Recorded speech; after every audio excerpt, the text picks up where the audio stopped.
All right, guys, Google and Tesla had their earnings reports. Let's start with Google first. So they slightly beat on revenue and earnings per share. They did miss on their YouTube ad revenue, okay, but it was still higher than last year. So that's not too big of a deal. That was the really only blemish with their report. Their self-driving unit, with Waymo, that actually opened up in San Francisco. And so that's a positive, guys, with the self-driving, okay, that they're at the forefront of that, just like Tesla's trying to get to, okay, with the robo-taxis.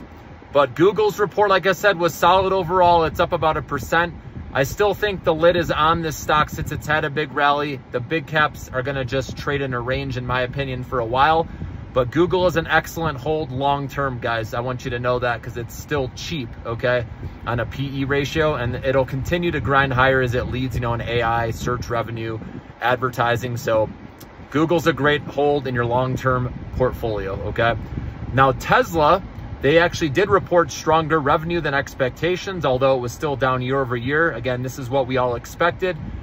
The nice thing, though, is interest rate cuts do help Tesla, and he's buddies with Trump, right? Elon Musk. Trump mentioned him a lot, in his speech. So I believe this company, this stock, again, is another long-term hold because it's more than just their EVs. They got the energy business. They got the robo-taxis on the horizon. Even though that got delayed, it's still going to happen eventually, and that's going to get the stock going.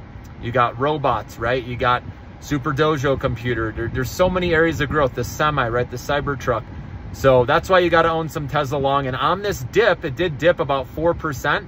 I think it's okay to pick up some shares. Obviously, it was better getting in under 200, okay? But if you're looking long-term, I don't see anything wrong with dollar cost averaging. But there definitely could be a little more downside here in the short run, so just know that. But in the end, guys, this opens up the door for the small cap stocks to outperform.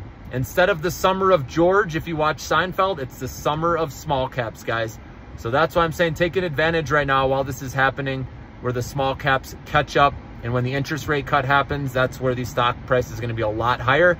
So that's why I recommend, if you believe the PCE inflation report is going to come in lighter than expected, or at least in line on Friday, then you want to be in these stocks now, because that will increase the odds of maybe a cut in July, even though I think it'll be September still. It's a good time to own the small caps, especially the AI stocks, guys, the ones that have been beaten up. You've heard me talk about, Upstart, Lemonade, Exometry, Open Door, Cytokinetics, Semtech, right? There's a lot of them, guys.